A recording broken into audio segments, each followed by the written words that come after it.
بسم اللہ الرحمن الرحیم۔ السلام علیکم ورحمۃ اللہ۔ محترم سامعین، آپ دیکھ رہے ہیں محمد بن قاسم کی بائیوگرافی ڈاکومنٹری۔ محمد بن قاسم نے سلیمان بن عبد الملک کے کمرے کا دروازہ کھول کر اندر دیکھا۔ یہ ایپیسوڈ نمبر 3 ہے۔ سلیمان اپنے ساتھیوں کے ساتھ دیوار کے ساتھ ٹیک لگائے بیٹھا تھا۔ 2 خادم اس کے پاؤں دبا رہے تھے اور ایک کاندھا دبا رہا تھا۔ محمد بن قاسم نے اندر آ کر السلام علیکم کہا۔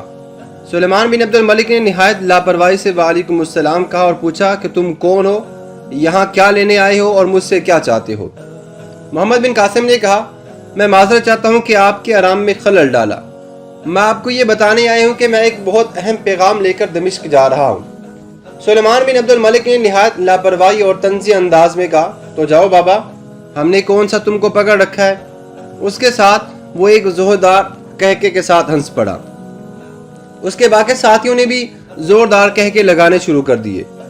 محمد بن قاسم نے اس کے رویے کی طرف توجہ نہ دی اور کہا، ہمارے گھوڑے بہت تھک چکے ہیں اور اس چوکی سے ہمیں 2 تازہ دم گھوڑے لے کر جانے ہیں۔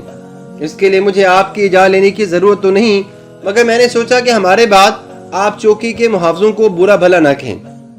سلیمان بن عبد الملک نے کہا کہ اگر تمہارے گھوڑے تھک چکے ہیں تو دمشق پیدل چلے جاؤ۔ محمد بن قاسم نے نہایت پرعزم انداز میں کہا، ایک سپاہی کے لیے پیدل چلنا مشکل نہیں، لیکن ہمیں دمشق بہت جلد پہنچنا ہے۔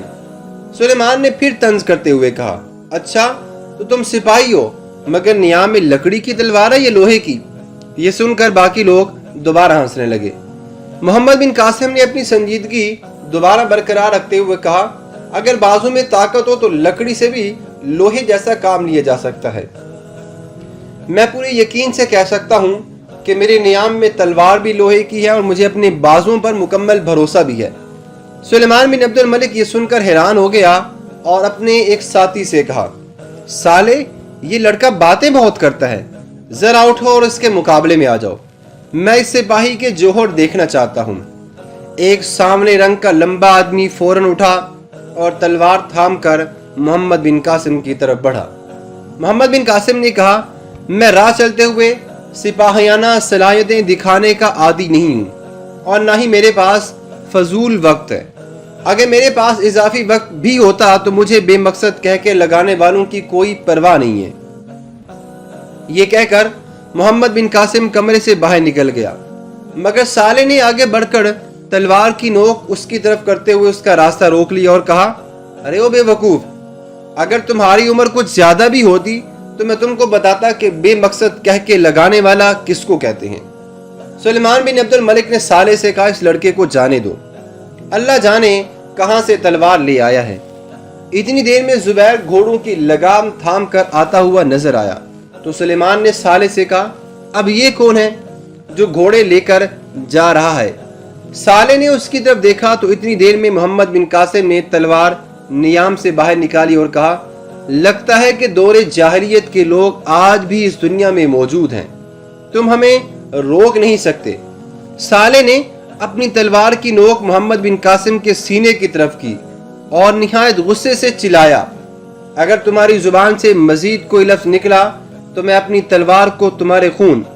ابھی یہ الفاظ صالح کی زبان پر ہی تھے کہ فضا میں 2 تلواروں کے ٹکرانے کی آواز گونجی اور چند لمحوں میں صالح کی تلوار 10-12 قدم دور جاتی ہوئی گرتی ہوئی نظر آئی اور اس کے ساتھی حیران کھڑے تھے۔ محمد بن قاسم نے لگام پکڑی اور چھلانگ لگا کر گھوڑے پر سوار ہو گیا اور گھوڑے کا رخ موڑتے ہوئے سلیمان بن عبد الملک کی طرف دیکھا اور کہا، آپ کا یہ ساتھی بہادر تو ہے مگر تلوار پکڑنا نہیں جانتا۔ میری بات مانیں کہ ان ساتھیوں کو دمشق میں جنگی ہتھیاروں کی نمائش سے پہلے کسی سپاہی کے سپرد کر دیں۔ یہ کہہ کر محمد بن قاسم نے گھوڑے کو ایڑ لگائی اور زبیر بھی اس کے ساتھ گھوڑے کو بھگا کر منٹوں میں سلیمان بن عبد الملک کی نظروں سے اوجھل ہو گیا۔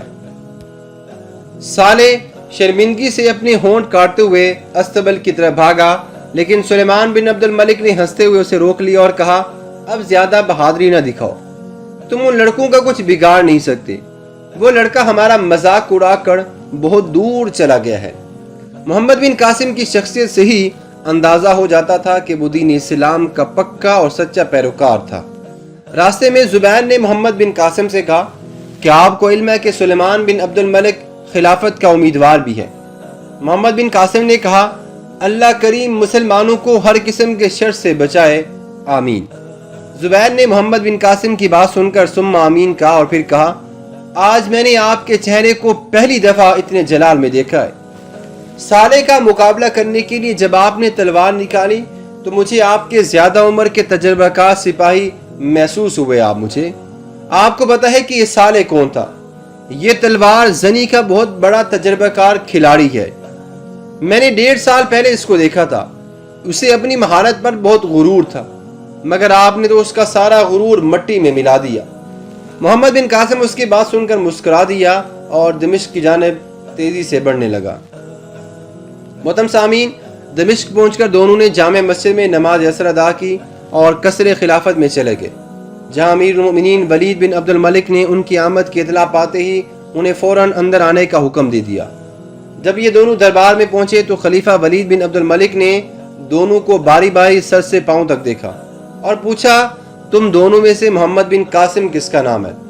محمد بن قاسم نے نہایت ادب سے جواب دیا یا امیر المؤمنین میرا نام محمد بن قاسم ہے۔ خلیفہ کے سوال کرنے کے بعد تمام درباریوں کی نظریں زبیر پر لگی ہوئی تھیں، مگر محمد بن قاسم کا جواب سن کر وہ سب حیرت سے اسے دیکھنے لگے۔ سب کی نظروں میں حیرت اور زبان پر خاموشی تھی۔ تھوڑی دیر بعد سب درباری ایک دوسرے سے سرگوشیاں کرنے لگے۔ حجاج بن یوسف کے پہلے خط سے خلیفہ کو علم تو تھا کہ محمد بن قاسم بالکل نوجوان ہے جس کی عمر بمشکل 16-17 سال ہے، مگر تمام درباری زبیر ہی کو محمد بن قاسم سمجھ رہے تھے۔ اس لڑکے کو کتیبہ کے یا کنتبیہ کے لشکر کا سالار اعلیٰ ماننے کو وہ بالکل بھی تیار نہیں تھے۔ محترم سامعین، اس کے بعد آگے کیا ہوا ہم آپ کو نیکسٹ ایپیسوڈ میں بتائیں گے۔ اللہ حافظ۔